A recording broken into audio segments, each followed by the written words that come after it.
Welcome to Screen Smart. I am your host, April Whiting, a certified screen safety educator. This show is dedicated to help you thrive in a tech-heavy world. On today's show, our guest is Penny Comerford. She is also a certified screen safety educator. She is a case manager at ChangePoint Integrated Health, and she is also my mother. Welcome to the show, Penny. Thank you. You know what they say. If it's not one thing, it's your mother. That's right. So some people know and some people don't know that we certified together to become screen safety educators. And we both kind of took it in different directions. You took it back to your career at a counseling center, and I've kind of hit the road in schools and communities, but sometimes we work together. But today I just want to talk a little bit about what you are seeing in your career, and then we'll talk about what I am seeing inside of schools, and we'll just go from there. All right, sounds good. Yeah, I'm really glad that you led me on this journey. You were the one that caught on to the problems that were happening with our youth and social media and phones. And so I started watching more for it at my work, and it started showing up. I don't remember how long we've been doing this, a couple years at least. Yeah, it's been about 2.5 years, I would say. At the time I was teaching a parenting group at ChangePoint, and it started showing up in the moms going, I don't know what to do with my child with their screens, and they seem very agitated, and when I try and take it away, they're just, way overreacting. And so it became on my radar, and it's been good to learn more about it and to be able to educate my coworkers as they're helping families. So we're finding it useful as we are helping parents, of course.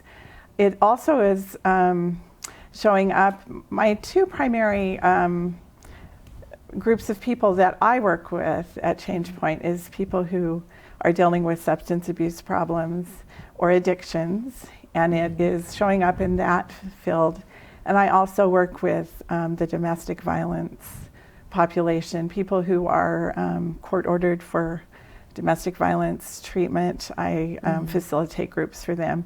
And there's a lot of ways that phones show up in relationships and cause problems, and it's been a help for me in those areas too. Yeah, absolutely.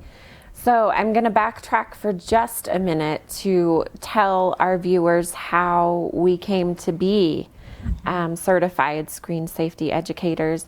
I think it all started with, and I tell the story back in my TEDx talk about with my family all being addicted to screens, and learning from a book called Glow Kids about screen addiction and the dopamine dump. And so I decided that I was going to do a detox with my family, a digital detox. And because you're my grandma, or you're my kid's grandma and my mom, and so I brought it to you and said, this is what we're going to be doing. And so when my kids are at your house, no more screens, please. And here's why. And so we kind of took the journey together, and you got to see the difference in your grandchildren's lives and the big changes.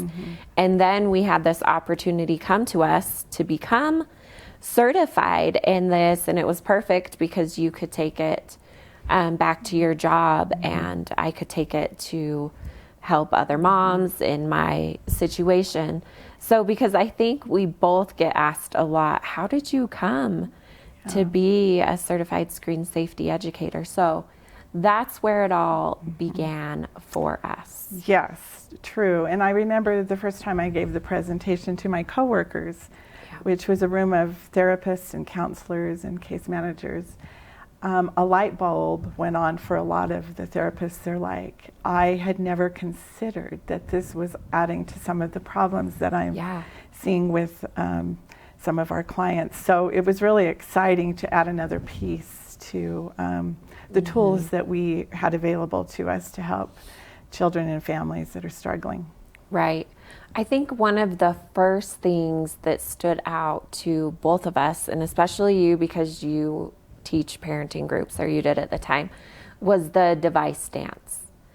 Yes. And I think that was a big light bulb moment for a lot of people at your job. Absolutely. Because I was teaching parenting, I was kind of, studying a lot of different parenting curriculums and picking from them. And they were advocating that for discipline, that to take away something a child loved, that's a good way to motivate behavior. And so phones were like, oh, all children love their phones, we'll just take the phones from them. And I was literally horrified when I got this training that that's absolutely something you cannot do with phones because of how addictive they are and how you have to back people out of that addiction. Right. We have heard stories, and you would hear them on the news and go, what is wrong with that child? I remember a sad story of a teenager who the parents took the phone away thinking it was a good thing to do, and he completely freaked out and ran away and froze in the cold weather. Yeah. And you're like, wow, that's an extreme reaction to taking a phone away. Well, we've learned that because of the amount of dopamine that is produced with the different things on the phones, whether it's games or pornography or whatever they're looking at, even just those likes that on social media makes dopamine start producing in our brain. And so we have to be careful with that, and we have to not do that dance. It actually interferes with your relationship with your child. We want our children to alert us when something negative is happening on their phones, and if there's a risk that we're just going to yank it, they will not come to us. There is, of course, as you talk about a lot, reasons that you do take a phone away, and we could talk about those, but if they don't get their homework done or they didn't clean their room, we shouldn't just be pulling those phones. We're interfering with our relationship with them and the open communication that we're going to need with those phones. Yeah, exactly. So it's a concept that kind of takes parents a minute to catch on to. But basically what we are saying is if your child has a device and you're using that device as a parenting tool so they don't clean their room, and so you take that device, and then you come home the next day and you're exhausted and they're begging for it, and so you give it back. And then they don't do their homework or they backtalked, and you take the device and you're doing this back and forth dance. And it is harmful for our relationship with our children. And then they feel like they can't have open communication with you about things on that device. And so we're not saying that you should never take the device, because you should if they are making poor choices on that device or in danger. But just the everyday mistakes that all kids make, are the devices should not be part of that, is what we're saying. Wouldn't you agree? Right. Yeah. We want open communication about the devices and eyes on, and that should be left out of you didn't clean your room. And it is a hard concept for parents. They're like, it is. Because it's kind of going against everything we've taught. Yeah. But we're so new at this. As you have shared, you're the first generation to raise kids with all these devices.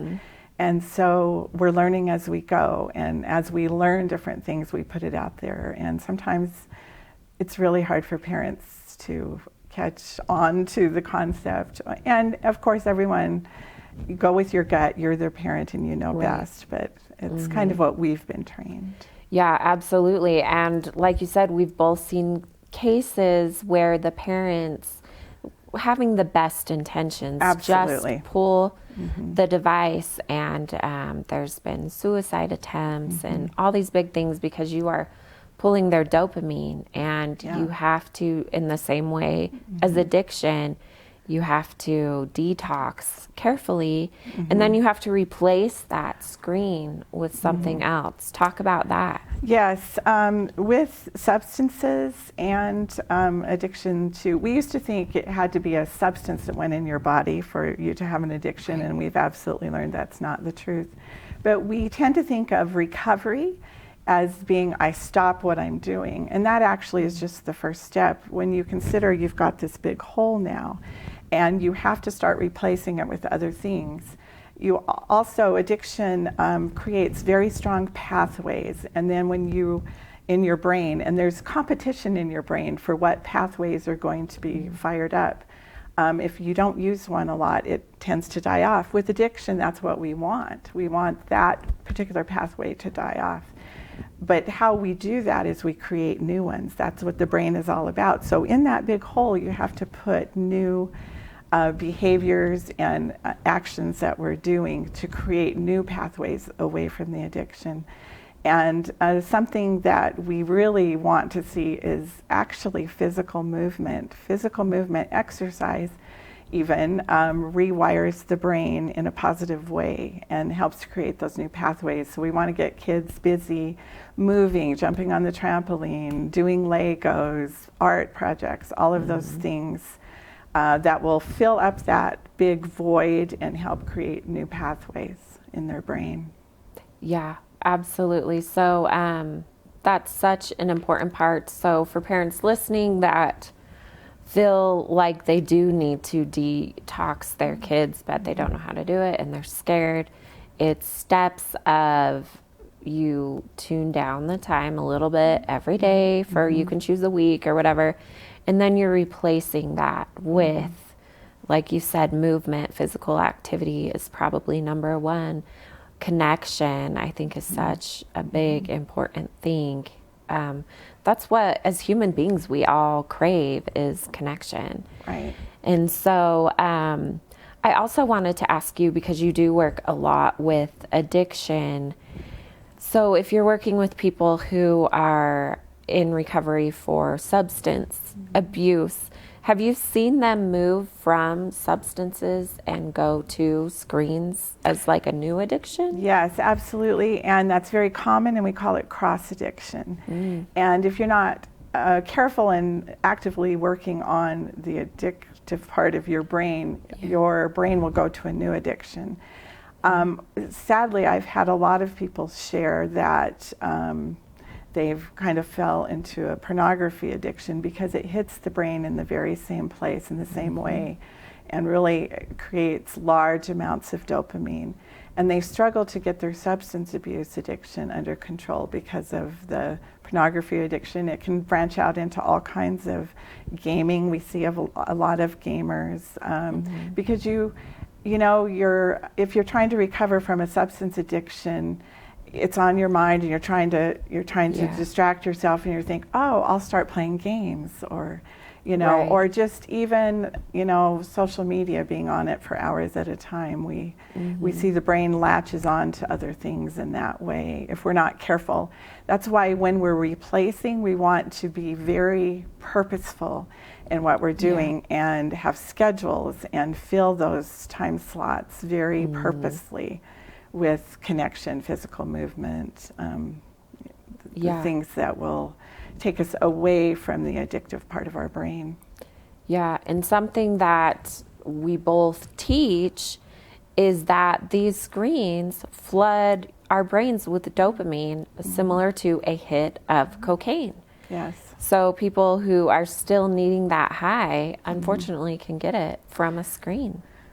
Absolutely. Whether we know it or not, we're looking to replace that dopamine. We miss it terribly, and it makes us feel low and flat. And now your brain will recover, and we can get you back to a normal place. But in those first weeks and months, it is looking to replace that. And we see people shop excessively and all kinds of, cross addictions. So it's something that we try and be very, very aware of. And again, be purposeful with how you fill your days. And something that helps people is to schedule things. And if it's not on the schedule, I don't do it. And because we've got to fill that big void. Yeah. So I just want to ask you, because you work in a counseling center, what else are you seeing in regards to screens? And just tell me some of the things that are popping up that you're seeing. Well, I think a lot of the things that you're seeing when you go in and talk to the schools that we're seeing. I remember talking to a parent. Actually, she came up after one of our presentations we made in the community, where we had talked about when you give kids access to the internet, they're going to come across pornography. And she came up to me and said, you know, that's a blanket statement, and we've got our son's phone really locked down. And I said, good, I'm so glad. She called me the next day in tears and said, my husband got to checking, which he knows more about it. And she said, my 9-year-old son has been viewing pornography for months, and we didn't know. And it was just heartbreaking. We see a lot of parents seeking help for that. They're devastated and they don't know what to do.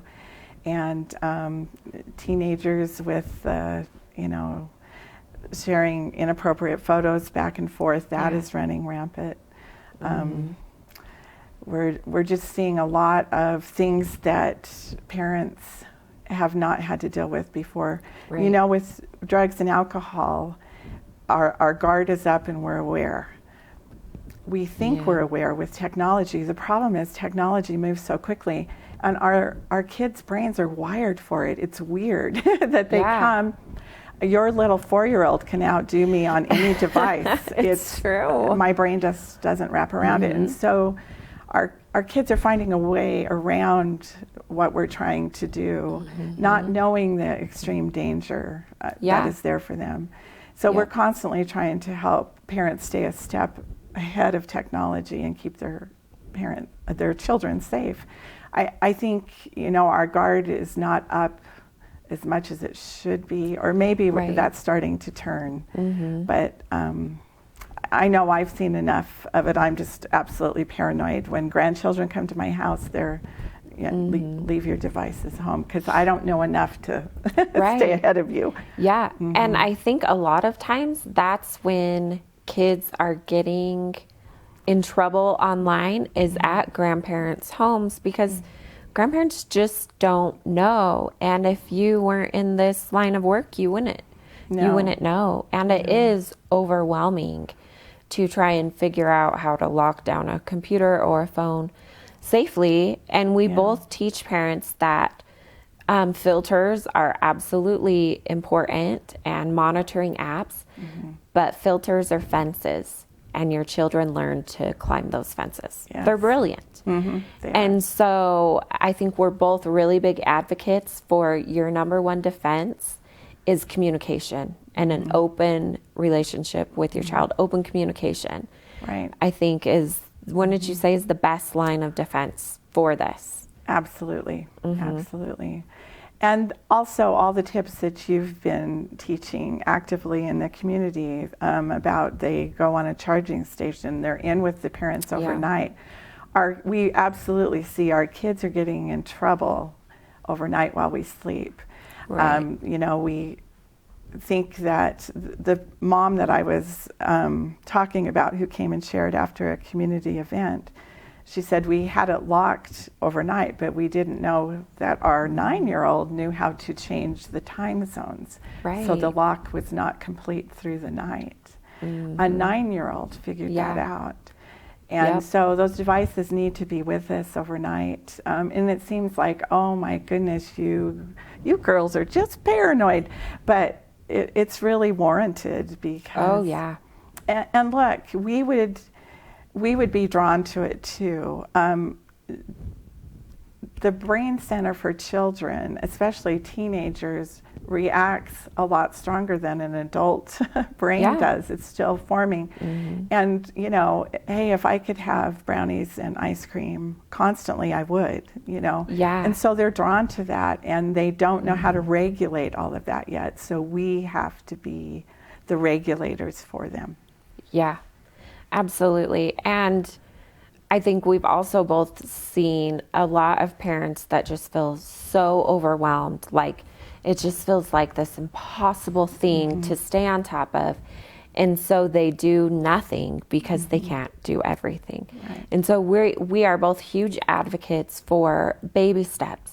Do a couple things really intentionally that can create a huge difference. Number one, taking devices out of bedrooms overnight. They should go in mom and dad's room on a charging station, because that's when kids are making really bad choices and sleep. They're not sleeping. Yeah, that's another thing we're seeing. I actually was going to say, I forgot to talk about, we see kids that are sleep deprived. Yeah. None of us make good decisions without proper sleep. Yeah. And it makes your kids cranky. It's actually leading, we're seeing it a lot to kick it into the adults in the field of domestic violence. We're seeing a lot of repercussions from people who are gaming all night and, till 4 a.m. and only sleeping 3 hours and then going to work. Think about how regulated you're going to be with no sleep constantly, and it leads to conflict in families and relationships, because we're not getting proper sleep, and we're very much seeing it in our children along with adults. This isn't just a child problem, it's an adult problem too. Yeah, it really is. We've both had instances where we've had women come to us whose spouses are addicted to gaming, and they just feel overwhelmed. They don't know, because it's a real thing. We as adults, we're not above this dopamine flood. Not at all. On our brains. It hits our brains like a hit of cocaine as well. Yes. Yeah. So it's all encompassing for sure. It really is. And so I wanted to ask you about the awesome past year of 2020. And such a good year for us all. You see my shoulders go down. I know, right? And so, because before 2020, we gave a presentation in the community just to start informing people of this. And then 2020 hit. And what's changed since 2020? Well, we were encouraging people to get off their devices, and then we swung completely around and we are doing school all day on devices. We absolutely are seeing a higher level of depression and anxiety in our children from no social contact, not being with their friends, being disconnected. I do many of my groups over Zoom now. The majority of my substance abuse groups and my domestic violence groups are over Zoom. Yeah. It's exhausting. It's exhausting for me, it's exhausting for them, and there's a certain amount of connection, but it's not the true connection that we're all craving and needing, and we're just doing the best we can in an unbelievable situation. I think we're going to be seeing the repercussions of this for a while. I've had quite a few parents say, as their children went back to school in person, that they came home and they just looked alive. They said, I didn't realize how flat they were until they came home. And many of them said they came home complaining, we can't be at our lockers, it's too many people in the hall, just complain. But there was life in them. And even if they were only picking out the negative, they recognized what that connection was doing for their mental health immediately. And so we're going to be behind the curve for a while. And look, we've been saying for a year, don't let your kids disappear into your bedroom on a device. That's where they've been for a year, for the school year. Because if you have many children in a home doing different work, you can't all sit at the kitchen table and listen to the teacher. So they've disappeared, and we've got kids isolating, which is not good for mental health. Absolutely. So for the next little while, we're going to be undoing all of these things that we have been forced into with the isolation and the screen use. And we've seen statistics rise with like you said, depression, anxiety, suicidal ideation, unfortunately, has just gone through the roof. It absolutely has gone through the roof. And because I work with the domestic violence population, these are people with DV arrest and court ordered for treatment. It has exploded in 2020 on the mountain. I'm running double the amounts in my groups, sadly, because look at what we've set up here. We've got children at home, parents trying to help them with school, a lot of grandparents that are stepping in trying to help kids navigate school, and we don't know what we need to with technology. People have lost their jobs, they're not, employed, they're hurting financially. That's just a pressure cooker. And we're seeing the ramifications of that. So there's been a lot more conflict in immediate families. And also, COVID is scary, and we didn't know what it was going to look like, and that's another added stress level. And when you're stressed, you don't handle your emotions well. We tend to overreact and be short-tempered and struggle with that regulation ourselves, along with our children. Yes. Yeah. Well, thank you so much for being here today. I had to talk you into it a little bit. Yes. But twist my arm. But since I'm your favorite daughter, yes, you are. You came. So, all right. Well, thank you so much, and thank you for joining us today on Screen Smart. If you have any questions, you can always find me on Instagram at the Screen Safe Project. And as always, remember that you are your child's best app. Thanks for watching.